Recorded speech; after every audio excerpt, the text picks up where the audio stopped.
Hello and welcome back to the show. Today on the podcast, I am joined by Sam from Sama Wellbeing. Sam is an accredited exercise physiologist, yoga teacher, and trainer, and the founder of Sama Wellbeing, where she blends the best of Western science with Eastern practices to create truly integrated care. Her work focuses on supporting people living with invisible illnesses, musculoskeletal challenges, and anyone wanting to reconnect with movement in a way that feels safe, accessible, and sustainable. What I love about Sam's approach is how she brings together evidence based exercise prescription with yoga therapy, breathwork, and education, showing us that there are so many different and innovative ways to be an exercise physiologist. In this conversation, we'll explore her journey into merging EP and yoga and how restorative approaches can make rehabilitation more person centered and empowering. This is a conversation that will not only inspire you to think differently about how you work with clients, but also open up what's possible in our profession. So let's dive in. Hello, Sam. Welcome to the show. Thank you. Thank you for having me. Oh, Very thank exciting. thank you for being on. I'm very excited to talk to you. I feel like we've I feel like we've been like Instagram like I don't even I don't even think we've even spoken really a lot, but no, follow each other and Yeah. commented here and there and maybe a couple of messages. But like this is exciting. We have actually spoken once now, but Yeah. this is like the official friendship beginning, I feel. Exactly. Yeah. Yes. Yes. It's been a long time coming. Yeah, I feel like it has too. Like a couple of years, maybe even. Mm-hmm. Yeah. We'll get into Definitely. that. But Yeah. for anyone who doesn't know you, who doesn't follow you on social media and might not have any idea who you are, please introduce yourself to the listeners and tell us a little bit about you and your journey into the world of exercise physiology. Yeah. Well, my name's Sam. I entered exercise physiology. When did I graduate? Probably about 2019. So still a fairly newbie in the scheme of things. But I entered it just because of the love of movement, as so many of us do. Love of rehab, wanting to know more about physiology and the way that the body works and how we can use that. But I think where my story is a little different is that I'm a yoga practitioner as well, and so I have been practicing yoga since I was 14. That's when I first Oh, started. Yeah, so did you yeah, do yoga before exercise phys? yeah. I did. Yeah, okay. Yeah. I didn't know that. I thought it was, oh, this has just No, changed everything, hasn't I it? know. Yeah.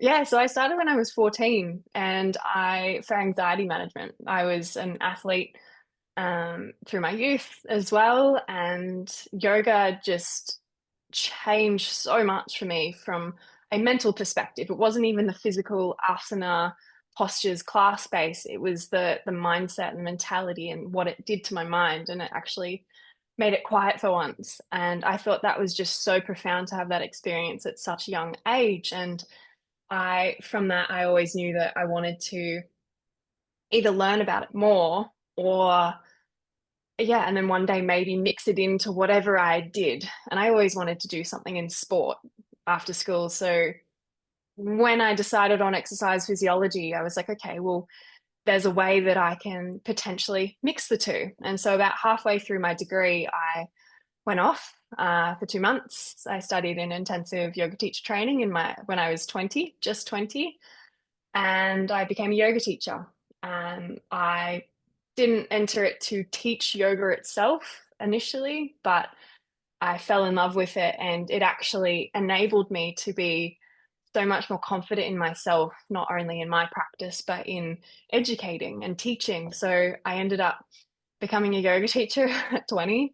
And halfway through my exercise physiology degree, I just started teaching in a small studio, which was perfect really because it was so tiny that it was like 5 people maximum, which is classic EP classes as well, Yeah. which I didn't know at the time. Um, and sometimes one person would maybe come or two, maybe five, and that would be a crowd. So I had these opportunities to really hone in on a personalized approach with yoga. And these people were often coming with complex musculoskeletal conditions. And they just wanted somewhere. It was a kind of a chiropractic based clinic that had yoga attached to it. So we were kind of referring through the clinic, and I got this opportunity to really just start exploring and experimenting with one-on-one yoga and exercise physiology and yoga therapy, which was so fascinating. And so by the time that I finished my exercise physiology degree, I was like, yeah, this is what I want to do. I love movement therapy. I want to merge it more into this uh, holistic, integrative approach to rehabilitation. And I hadn't really known anyone at the time. I wasn't on social media much. So I wasn't really sure what was out there in terms of yoga in the exercise physiology or physiotherapy space at the time. So I was like, I really don't know how to start this or get this going. Mm. So it was really interesting in the beginning because I worked in a private practice for a few years, and they were really supportive in this particular area of allowing me to just start things. And so I started offering one-on-one, more yoga therapy based exercise physiology sessions. I started yoga at the practice, and it allowed me to just unravel my own clinical approach, which I think is really something that a lot of practitioners find over time. It's like their own version of their um, best clinical practice and evidence-based practice in what they love to do. So it, yeah, it really enabled me to hone in on the populations that I love to work with and use those skills in a way that was often seen just very different. Um, so I was able to then work private practice based. I worked rural and community based in far west Queensland, using these same sort of skills, and they really loved having me out there because I was very mental health focused. Because having a Mm. yoga background, that for me is really personal, and um, the aspect of yoga that is so profound is the ability to change mindset, and support stress and anxiety and change of life. And so having that and taking it to rural communities was really profound and very supportive out there. So I did that for quite some time in a lot of different contexts. Um, and then I was able to take those skills as well and work for a telehealth based clinic in Melbourne, doing very similar integrative yoga therapy based allied health work. And then I came to, in between all that, I just started my own gig and founded Sama Wellbeing because I just found I really wanted to, yeah, just work in my own little way and not have to, I don't know, fit in a little tiny box anywhere. I just wanted to be my own person and own practitioner. So it's kind of led me around the block a bit, but it's been really, really phenomenal to have yoga first. And I think that was always my dream to merge the two. And so that's why I think I always explain it as like merging like Western science with Eastern philosophy. Because it really is the aspects of exercise physiology and understanding Western science is so fundamental to us as health professionals and movement professionals because we know what happens in the body, and then applying that in a yogic context where the Eastern philosophy can support the Western science and physiology as well is, for me, it's so yeah, it just makes my brain happy when I when I can work in that way. I'm a bit of a nerd when it comes to that sort of stuff. So yeah, Aren't we all nerds? any oh gosh, whenever I get in a like a classroom environment and do some education around yoga and science, it's a game over. My students they just they just laugh. So yeah, that's kind of my journey in a nutshell. It's been a big one to come to Yeah. this point. Yeah, it's been really a lot of different avenues, a lot of different paths, a lot of different journeys, a lot of different exploration types, and working with different populations and condition-based, some really complex and challenging, and some that are less so. But I think the approach that I have really put in practice, it's super enjoyable, I think, and that's a really fun thing to find Oh yeah. as a practitioner too. When you find that, it's like, Yeah. oh, thank goodness It's we've so made it. funny that I feel like we connect really well on the level of not wanting to fit inside that little box Mm. because Yeah. there's so many constraints to other people's Mm. practices, businesses, wherever you're working. Mm. And sometimes it just doesn't really like resonate with you that deeply. I guess Yeah. that's why I work for myself doing what I do. Mm. And I think that's when you said that, I was like, oh my gosh, we're like the same. Like it makes so Yeah. much like we connect on that. But so I wanted to say that's exactly why I love talking to, well, I'm excited for you to be on this show is because like I Mm. think that's what I try and share with people listening is that it is so possible to do things Mm. differently and combine things differently.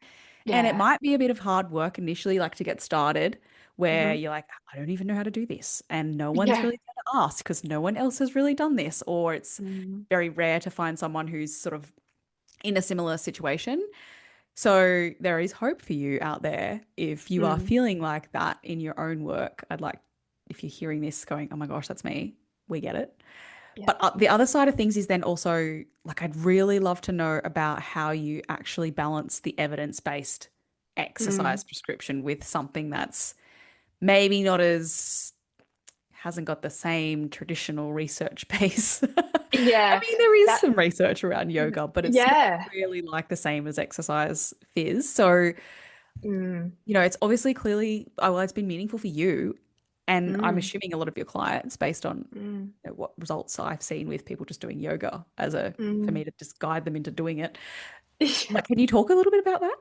Yeah, definitely. I think that's a really it's a really important question, I think, because it is like Eastern philosophy. It's come from the East. It's been a long-term practice, both from a physical perspective, a philosophical perspective. There is a lot of traditional science behind it, from the Ayurvedic lens, from just the more Indian-based lens, where that's really ingrained in their life and has been. But I think we're in this age where evidence-based practice is just like gold standard, where yoga sometimes doesn't, or people don't pick it up as rapidly, is because it's like, well, is there science? Is there evidence behind it? And it's definitely growing. It's definitely growing, which is so super exciting. And I think where I balance that, it's about going, okay, well, who is the person in front of me? What is their condition? I kind of break it down and go, okay, well, what's the physiology here? What's the physiology? What's happening in their body? And will it, can it relate to yoga? Can yoga in whatever context support it? Whether that be in the physical postures, whether that be in breath, pranayama, or meditation techniques, whether that's in lifestyle changes from a yogic perspective, or mindset changes from, again, a yogic perspective, or embedding some different philosophical understandings. And um, I think that's where also yoga in a rehab context can sometimes get thrown out too, because it's like just looking at the physical postures of yoga, where it's the totality of yoga. That's just like the teeny tiny little minuscule that most of us know. And so a tiny part of rehabilitation with yoga is that in itself, but the totality comes from the rest, combining it. And so there is quite a bit of research coming out linking supports between chronic pain and yogic philosophy, and understanding the dualities between the two, and acceptance and non-attachment, and using yoga um, in terms of different meditation practices, such as yoga nidras or different breathing pranayamas that allow more of a parasympathetic response. So it's working a lot, I think, in the research to do with the nervous system and Mm. some neurochemistry, particularly a lot of brain areas like the amygdala. There's been quite a bit of research around different brain centers to do with emotional regulation and how that supports. And then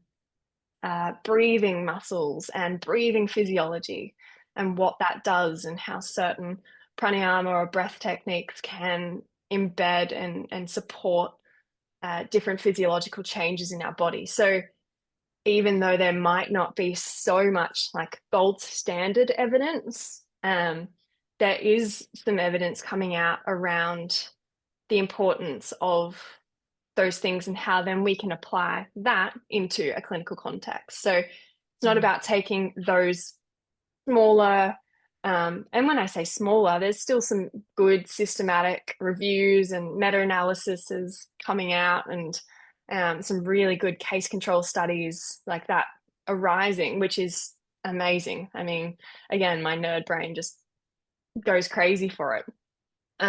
So when we see that happening, we go, okay, well, again, how do we link the two and make it a feasible practice and prescription? Um, so I just look at it case by case, and I don't prescribe yoga for every single person. I think yoga for me is embedded in what I do. So Mm. to backtrack, I probably do prescribe yoga in everything I do because it's the underpinning and foundation of how I deliver exercise physiology. It's my mentality, it's my ethos, it's my morals and ethics, and they all come from the yogic understanding. So when we apply evidence based, again, we look at condition, look at physiology, and then try to work out what's happening. Will a more asana based practice support? For example, if it's someone with a musculoskeletal type condition, asana based practice could be really supportive in a down regulatory sort of way because it's like, okay, well, instead of a typical home program, we could turn it into a really relaxing based yoga based program where Mm. not only we're focusing on the physical ailment or injury here, we're also instilling awareness and body awareness of that space. So maybe pain levels are coming down.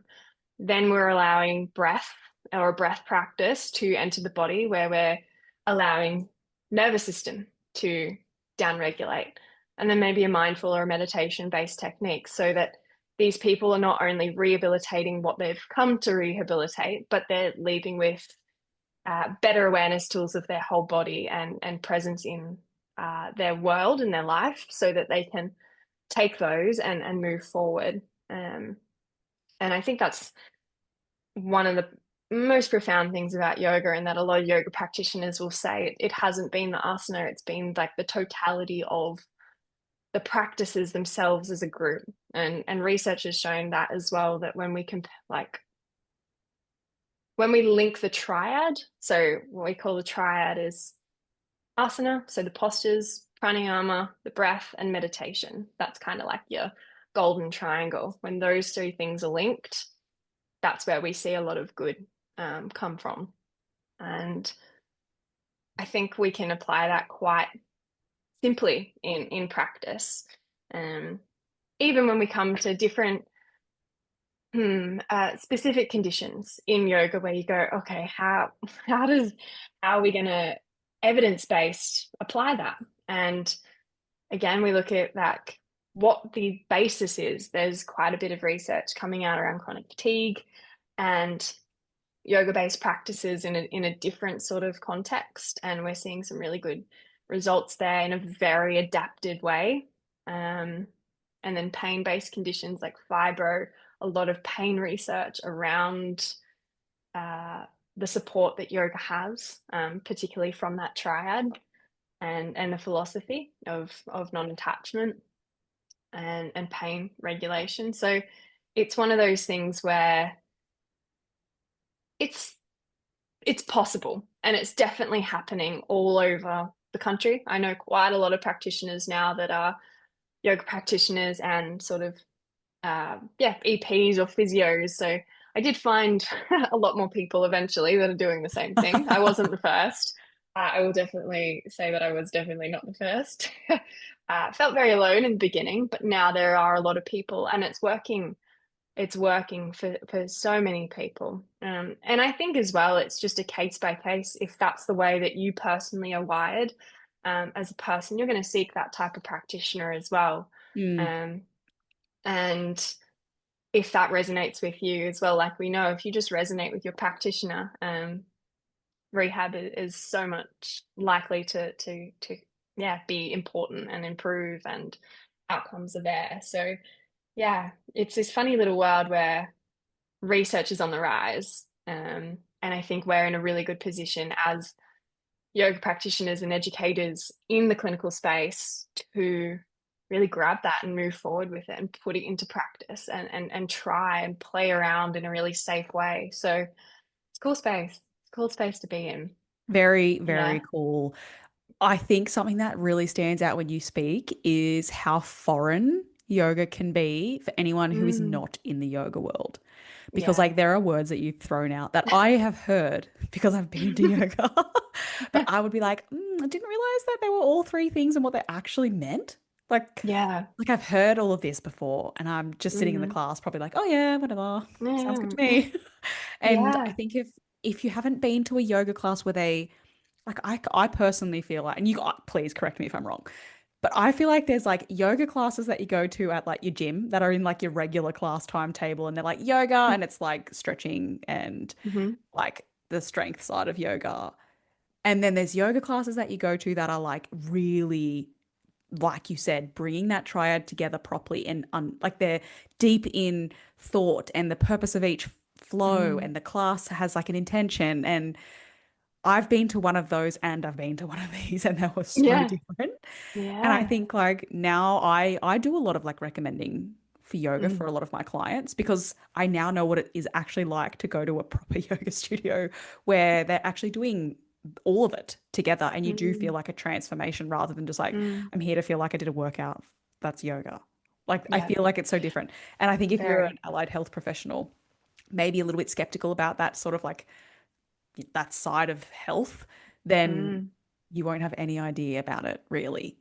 It's a really prominent thing where a lot of people aren't, I don't know, there might not be correct information about yoga, or I think these days it's quite exercise based, and it's yoga itself was never formed as a workout. I think Mm. for a lot of people though, it's a way in, and some people just love the physical base, and that's totally okay because yoga is it's not meant to be this one thing. The more people we get doing yoga in its totality is brilliant, because it is helping. So I think, yeah, you have those gym based and movement type focused classes, and then you've got those other ones where a lot of people might deem them as more woo woo or Yeah. spiritual. I wanted And to say woo woo, but I was like, oh, should I no, say no, no, no. it? That's yeah, that's a totally that word is often thrown around a lot in the yoga world because there are sometimes really thrown out claims where it's like this does this and this does this, and my brain Mm. instantly goes, but why? But how? But when does it do that? And so that's why I suppose do what I do, because I go, okay, well, if that's a thing, let's find some research behind it. So when I teach, that's kind of I teach in more of a yeah, in a therapeutic way that allows that down regulatory experience while also encapsulating a bit of the philosophy and speaking to a lot of people. So yeah, when you're not in the yoga world, a lot of the words can feel very, I don't know, foreign Mm. and distant, and you can't connect to them. So as a practitioner, we really want to be able to bring cohesiveness and collectiveness, and invite people in without them being like, ugh, too Yeah. much. Yeah. Or And I even think that's the real balance of it, where it's like, okay, well, can we bring the totality of yoga to the majority of people without scaring them away and without hindering them and bringing in that good therapeutic approach. So it's this really fine little dance that it's happening so well around the world these days. But sometimes it's still misinformed of what Mm. it is or how to find it. Yeah. Oh, yeah, I agree. And I think it's also so important. I kind of put it in this category of if my client's already going, I need to really understand about it because as a health practitioner that really looks at the person as a whole. That's what Mm. us EPs Mm. do so well. Yeah. Like, how can we bring it together with what they like, even if we're not teaching? Like, I don't teach Mm. yoga, I know Yeah. child's pose. That's Yeah. it. There you go. Yeah. And I think, It's a like, good one. yeah, I love it. Yeah. But I think like, oh, what can I help? How can I help them apply this in their yoga practice? Mm. Or what can I say, bring this from your yoga practice into your prescriptive exercise? Yeah. Because like we want this person as one, and we know that Mm. all these different systems together operate as one, really. Mm. And I think they can complement each other. But even if we're not, you're actually a yoga instructor, that is, or teacher. I'm Mm. not sure what would you call yourself, a teacher or instructor? Teacher. Teacher? Yeah. Right, Yeah. I'll use that. Teacher. Like you can teach. I can't teach it Mm. besides a child's pose for like the posture of it, let's Yeah. say. But like, if I understood it a lot more, I'd be able to like really like bring it together and make it a bit more cohesive, I guess, for their treatment, shall we Mm. say, Yeah. which I think would be Yeah. so cool. Mm. And it's about, I think you bring a really good point because when someone does come to you and they already have a yoga practice or they love yoga and they want to keep that a part of their life, as practitioners, we go, okay, well, how can we either support that or adapt it or take from that and Mm, merge, like you said? So it's like, okay, well, if there's a lot of mindfulness happening and body awareness happening in their yoga practice, how can we as practitioners understand what they're doing and then go, okay, well, can you bring some of what you're learning from there into your rehab? And let's mm. make that a really mindful approach to rehabilitation. So it's also knowing what style of practice your clients are practicing because there's so many. Oh, yeah. If they just say yoga, you go, Cool. I know, which right? one? Yeah, Like because I say with all the time to my yeah, clients, like, oh, you need to go to yoga. They're like, oh, I did yoga once. That made my problems so much worse. I was like, what yeah, kind of yoga did you do? They're like, oh, yeah, I don't like yoga. I'm like, yeah, you don't even know what you did. Like, and yeah, then I'm like, what about yin? Like, I'm a lover of yin yoga. yeah. I think it's because I've always been so active that I use yin as like a Mm, more of like, let's just like calm down and yeah, rest and like lay down and do some yeah. stretches and, I guess the calming side of it, or the, I guess, more Mm, nervous system regulation for me. mm, And so I'm usually recommending that because I think a yeah. lot of my clients are chronic pain, endo, like pelvic floor issues. So they need a lot of that too. And when I tell them, like, oh no, we're not doing like warrior poses and like headstands and all the hard like proper strength stuff. Like this is the Mm, very different. They yeah. don't even know. And I think like, Mm, oh, if I was a practitioner that had no idea about this mm, and I said to someone, go to yoga, I wouldn't be able to even tell them which one to say mm, like this is helpful. I kind of think about it, it's like someone comes to you and says, oh, I play netball. And as an AP, we're like, okay, we understand sport, we understand movement. Let's talk mm, about how this exercise is going to help you in netball. But yoga mhm. seems like that's very different to a sport. Yeah, And some of it's us just don't know anything about it and we just go, no. no, that's not me. Yeah, which is why I suppose practitioners like myself exist, where we go, I don't know, there's practitioners that are like yourself, where you're like women's health, love it, and there's practitioners that are like high performance, love it.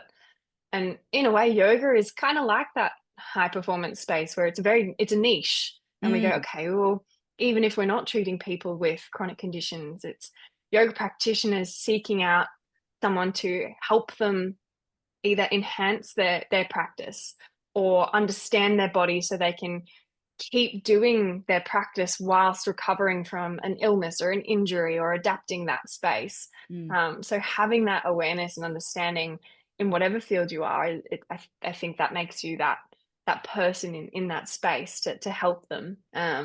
but yeah, the spectrum of yoga is like yin and yang. So we literally have yin down like the very slow parasympathetic end, and then we've got yang with our ashtangas and our vinyasas, and then we've got the middle where our hatha yogas and um Iyengar yogas and everything in between. And they all bring something different, all Yeah. bring something So different. cool. So many other traditions in between, hundreds. So yeah, you can, it's hard when you go, what type of yoga do you do? And then they might say, and you go, no idea.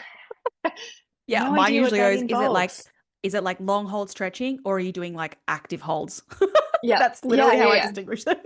And that's totally okay. It's Yeah. it's it's about understanding, I suppose, what's involved. And you don't have to know the name of the poses or the name of the lineage or whatever. It's Mm. about going, what is this person engaging in? Like running. It's like, do you run 3 times a week, or do you do these stretches in the morning? It's like, what does a practice look like for you? Is it dynamic? Is it restful? Is it, yeah, all those sorts of things. So yeah, it's one of those worlds where a lot of uh yeah, one of those things where you don't have to necessarily know everything about it, but if you as a practitioner can understand snippets of the yoga world, it's super beneficial for anyone. Oh, I agree.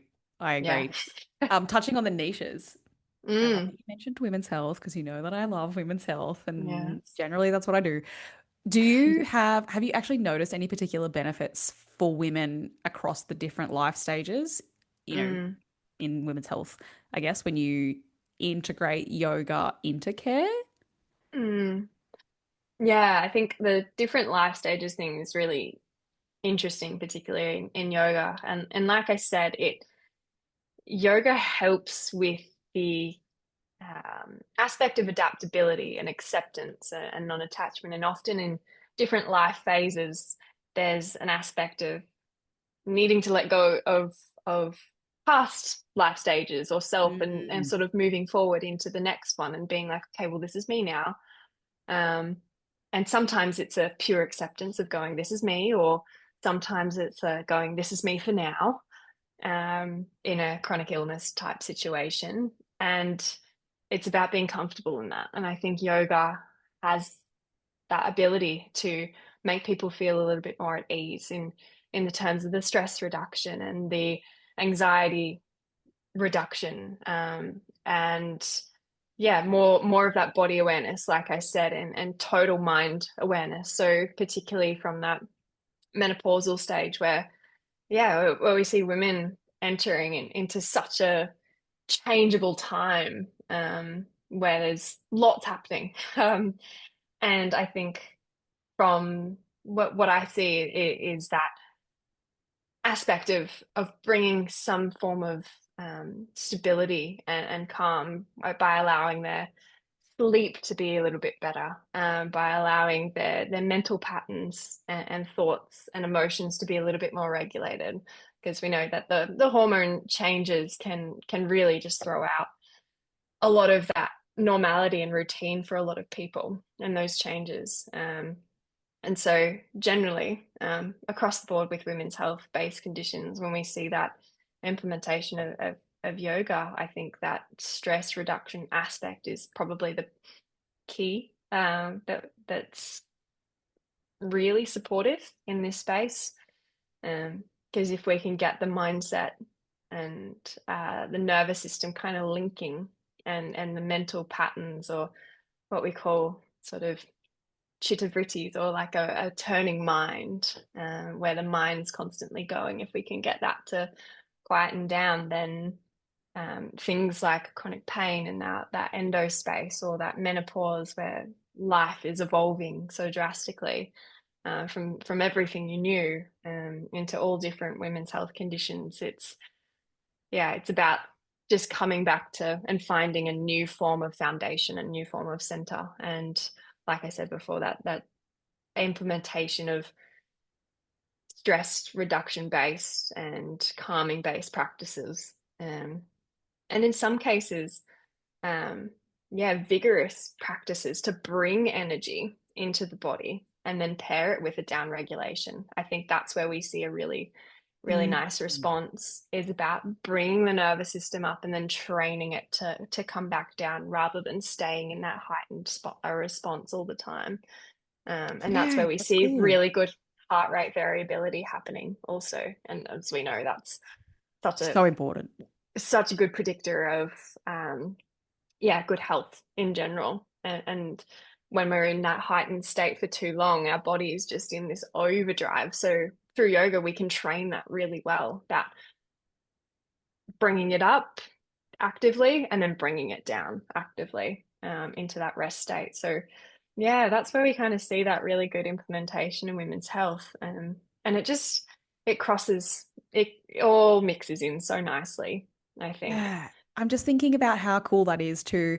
I think when you go to a yoga class, as like if I was to go and participate, Mm, there is the intention of something like that from maybe someone like yourself if you were teaching mm, and thinking about activation and then teaching, bringing back down. But if, as a, like, I'm thinking how many times I could explain that to my client about what we're trying to achieve and how that fits in with managing something like pain flares, for example, mm, where we're like, okay, we need to like be able to bring you back down. We're going to apply this same mm. strategy that you learn in yoga into your real life. I think that's so Yeah. cool, but it's also a chance for them to practice regularly. So when you go to a yoga class, you're usually going regularly. You usually go Mm, either at least once a week if you're mhm.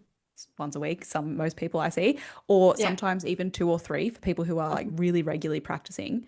And I think sometimes there's that level of accountability with a yoga class that people are going to that helps them, master something so much faster than if we're just going, I want you to try this strategy and they're alone, don't really know what they're Yeah. doing, it's not really guided. And I think if someone could explain a little bit more about how the underlying, I guess, philosophies or Mm, purposes for different things in yoga are actually so supportive of everything we're doing, yeah. it would actually bridge such a big gap. Hmm. Yeah. I've It's never a really thought about it really, like that. yeah. And it's this space where a lot of teachers I'm surrounded with, because like-minded practitioners, we all kind of group together. And so a lot of yoga teachers that I'm surrounded with, we all have this similar philosophy where we educate through the class. Not in Okay. a way of like this is this and this is that. It's like the way that we build a class is intentional. It's for me, I build a practice, whether that's a class or whether that's a personal practice or more of a rehab practice. It's got an intention. It's a nervous system based intention. And so we're bringing the class up and then we're bringing the class down and we're implementing tools that are supportive in that moment. Yeah, so it's one of those things where students can really come to a practice and have it personalized and be so supported, and leave and go, huh, that felt good, but we don't know why. And so that's a really good place to be in, because then, again, like you said, they keep coming back. And as practitioners, um, like yourself, if you have a student being like, I feel so good after practice, but I don't know why, and you go, okay, well, let's talk about it. What do you do? And then you can say, great, that's exactly what we're trying to implement into our rehab. And you go, and then the cogs start turning, and they go, wow, like this is really supportive for me, not Yeah. in just a kind of like my little epiphany when I was 14, where I go, whoa, my brain is like, my body is so much calmer. It must be this. And so that's where my sciencey mind kicked in, where I was like, well, what's happening? Mm. So it's that nice little play, and we don't get that everywhere in every class. And every class has its different spins and different flares, and every teacher offers a very different thing. And so it's about finding someone that speaks to you and resonates for you personally. Yeah. I think that's And then, so important in yoga. Even yeah, just and from then me being for like listening to them. exactly. Yeah. Yeah, exactly. And then even if they don't find a practitioner, that's why people like myself exist, where we go, okay, well, this is our thing, where we create yoga-based therapy from a scientific perspective, and that then allows them to keep practicing or give them the tools to then take into their class as well. Yeah. So 100%. yeah, yeah, The other thing that is so cool that I don't think I've really thought about, well, I have a little bit, but not to the extent that it's just kind of mm, like, I guess, come to my awareness now. Mm. which I feel like most people just think yoga, trauma, mental health, like Mm. really chronic, like go and do Mm. yoga or chronic pain. But like you've said so much about the acceptance Mhm. of new phases, which I think is so much more relevant. And I don't think I've really thought about it as that type of a mental health Yeah. practice. Like we're not just Yeah. doing things where there's mental health conditions. We're thinking more about like acceptance of who the person is or being more connected to themselves. There is Mm. such a underlying theme of that that I think also gets skipped out when I Mhm. think most of us are like recommending it to people for those other things, right? Yeah, for specific conditions. Yeah. Yeah. And it's more about, I think, the way that I look at it is just mental well-being. It's anyone that needs support in their mental well-being. It's the practice.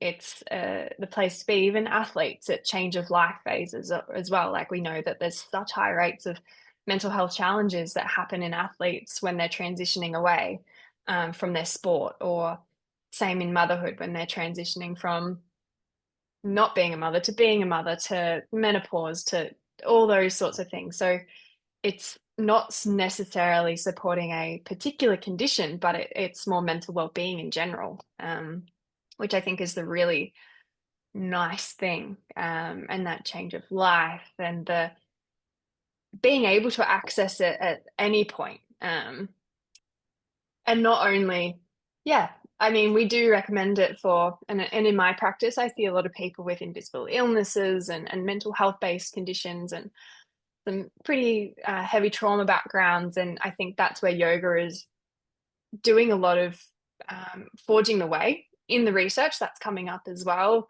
in the research world, where that's really supportive of mental health and trauma based backgrounds, because it can be inclusive and adaptable, um, which is so important, as we know, in that space. But it's also for the everydayer as well in the mental health world. Even someone that might not have a diagnosed condition, or it could be someone with a musculoskeletal condition that's just really struggling with adapting to life with a long term rehab program. And that's where yoga comes in and goes, okay, well, let's do that long term rehab program with some extra tools to support you, to help you manage, to help you cope and make the load a little lighter, in your mind. So it's, yeah, it's a really cool space. Yeah. So I'd love to know, I'm just imagining your prescriptions. Like I'm Yeah, trying to imagine them. I like, do you, if you're doing, do you do one-on-one work or is it mostly I do. group-based stuff? Yeah, okay. One on one. So Yeah. when someone comes along and says, "Hey, I'm here for," I don't know, you can pick whatever you want to, maybe a Hmm. musk issue, say, Hmm. or Hmm. particular condition. I don't know. You Hmm. can give us an example.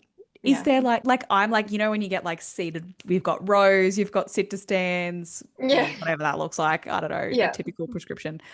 Yeah. Um, is there like yoga bits in it? Like, how do you merge it in a prescription for someone at home? Yeah. Yeah. Fun. Good question. I think, and like I said, a lot of sometimes the asana doesn't, or the physical postures, they don't always come into the prescription itself. So physical So posture being like warrior one, warrior two. yeah, Is that a physical posture? that's a physical posture. Yeah. Yeah. Yeah. Downward dog. Downward dog. Yeah, Yeah. okay. Upward dog. Yeah. Child's Yep. pose. Yeah. Yep. I'm just like They're making all, it easy for people to understand who have no idea yeah, about good. yoga. Yeah. We're bringing in a bank of posture names here. So they're classified as posture names, or postures. And I think sometimes I've had multiple, I think the way that I work it's just very dependent on the person. I Okay. think one client in particular, I think over a while ago, um, she particularly wanted a yoga based rehabilitation program, and it was thoracic based. She had a daily practice already, but wanted to make it more, wanted rehabilitation. And so I suggested, why don't we build practice based around your rehabilitation? So you're still doing your daily practice, but it's actually rehabbing you at the same time. Yeah, so that you would pick the right postures and Yes. focus Yeah. points for each one. Yes. So Okay, that yeah. involved, that practice or that prescription itself involved the kind of a set. sequence or a few sequences that had slight adaptations depending on her pain that day or her energy levels. That's cool. Um, yeah, so it kind of was like a bit of like a this is your foundation, and then pick and choose a couple of others based on your presentation today. And then we would adapt that over time. That also involved different breathing practices and some meditation or mindfulness so Mm, that her pain levels could come down and she could observe and be like, okay, check in. How did that practice go today? And then we'd check back in, we'd update it. And that's how we worked. And I personally love doing that. That's a really fun way of rehabbing. If a person already has a practice and you go, great, we'll build it into that.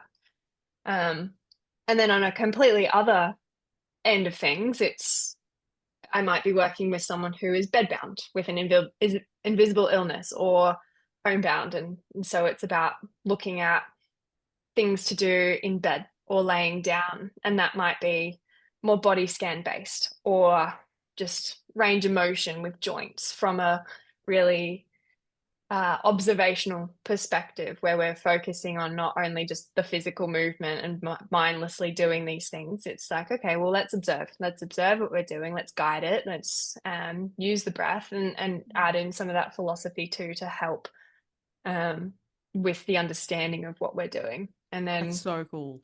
yeah, and then like a third example, it's like, okay, well, let's do a gym-based program.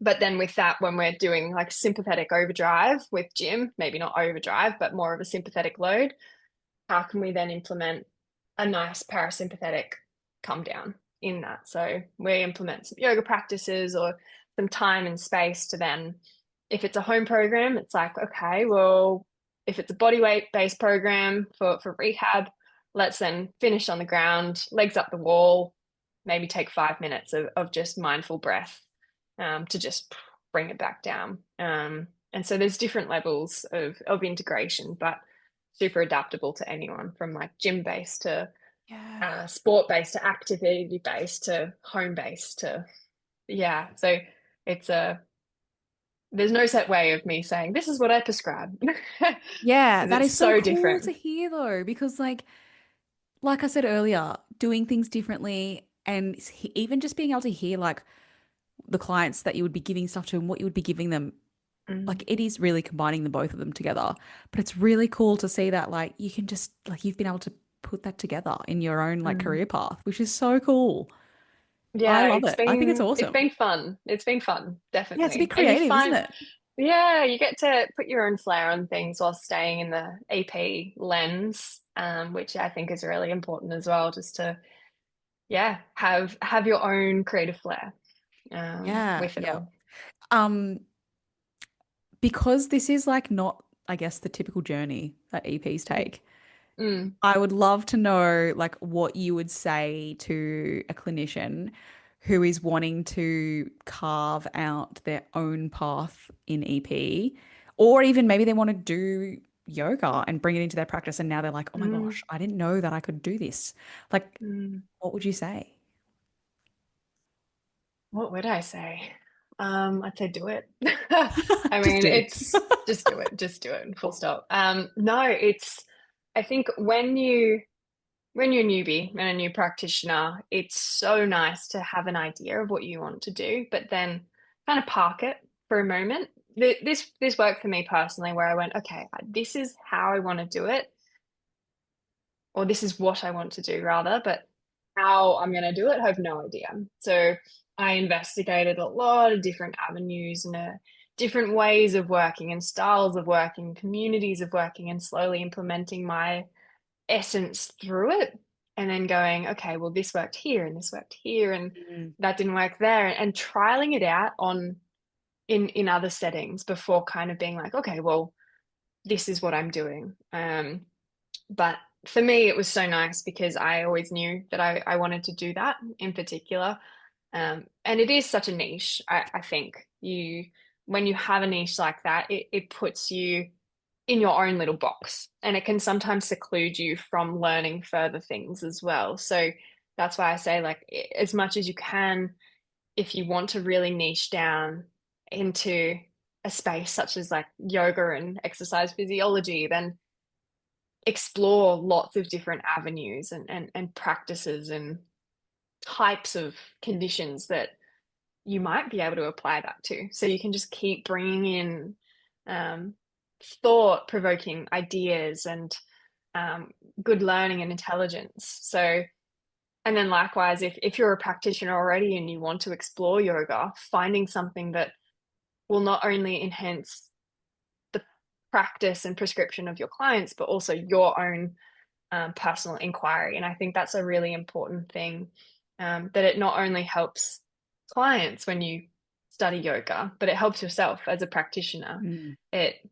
it really instills a whole other understanding of yourself. And even if you just studied it for yourself, that will still be able to be implemented into practice. So you can't really lose if you Yeah. want to go down the yoga path, because such a personal uh, it's such a personal path that you can take it in so many different directions. And I think if you learn it and love it for yourself, you'll eventually want to share it with other people in your practice. So if you have a niche that you love and you want to embark on, then yeah, write it down, do it. But don't let it box you in straight away. I think explore and then slowly funnel yourself in. Mm. That way you can really have that experience of going, yep, I tried lots of different things and this is still what I want to do. On the other hand, I've had lots of people that I know that have gone, this is exactly what I want to do. They've started their own thing and they've just done it and they've stuck with it. And I think that's so powerful too. For me personally, I wanted to explore how I could implement that across a whole bunch of different things and then end up where I am. So Yeah. yeah, I guess it's really individual to like very, the your personality probably too, and like yeah. how you do things in general. Mm. I'm just like I'm going there. Yeah. So Yeah. I would just be like, let me go. I don't have time to waste. Yeah. See, I Whereas went, like, yeah, I'm like, let's see what's out there. Yeah. yeah, I wish I was I a bit like wanted that to, sometimes. yeah, I wanted to as well kind of work with other people and rack their brains on how things work, learn from them and go, okay, well, I'm going to take that and I love that, but I'm going to give you this, and kind of like a give, take, share, Mm. build each other up as you go. And then when you have that really full cup, you can kind of break away and do your thing. And that's where I landed. Yeah, that is so cool. Very, very cool. Is your own work now in person or is it virtual still? Virtual. Yeah, I do. I do virtual with my clinical work, which is really cool because I So did a lot of cool. traveling. Did a lot of traveling a couple of years ago, so I could take it on the road with me. Yeah, you did the Um, van life, didn't you? I did the van life. Yeah, I did the van Oh, life. so I lived good. in a yoga community and taught yoga and taught on yoga teacher trainings and did a spiritual That is immersion awesome. myself. So yeah, it's allowed me to continue on my particular path as well, which has been really, really helpful. But yeah, I do some education in person through yoga teacher trainings and some uni-based work and some clinical-based work for presentations. So I'm lucky that I can work virtually and then have flexibility to kind of do in-person work as well, which, Yeah, that's really cool. yeah, when you can have that work-life balance, I think you're winning. Yeah, without the commitment to the face to face regularly though. That's the difference, Mm, right? Like with mm. the little extra bits on the side is the in-person stuff that you're like, yeah, I'm just Yeah, gonna go in my van for a week. yeah, Yeah. yeah. Sometimes it's like that. My client's like, "Where are you this week?" And I'm like, "Oh, I'm in the outback." And they're like, "Oh, okay." I hope you have good internet. Yeah, I know. That was a Heavily fun invested in time. Starlink. Yeah, big satellite. No. Just a traveling satellite dish on your van. No, That is no, so it didn't get cool. that serious. I'm a bit sad because that was my goal in life was to be online for the purpose of van life, but I never really Oh, got to do the van life traveling full time. Like I have a van now that's decked out to good. do little bits and pieces here and there, but not I don't know if I could actually do the full van life now. I think I was It's a bit fun. late. Like I was like, oh, Yeah. I'm too settled now, and I think I like the Yeah. comforts of my house. But I was always like, yeah, I'm just going to travel around and work online. Like that's good. I'm gonna do. But like this was like, Yeah. I don't even think it was like my first year of uni. Like I had Yeah. no skills whatsoever. But so I'm a little bit jealous that you actually did that, and I haven't. I But think that's the perks of also doing your own thing in your own way. You can be so flexible, work-life balance as well, yeah, and it which is is so possible. and it's so important for us prackies where it's like burnout is so real. So it's like, well, you got to have that balance and you got to have that ability to switch on and switch off. And so that's why I found, yeah, van life was so fun because I could literally switch on, switch off, So open good. laptop, close laptop. So it was great.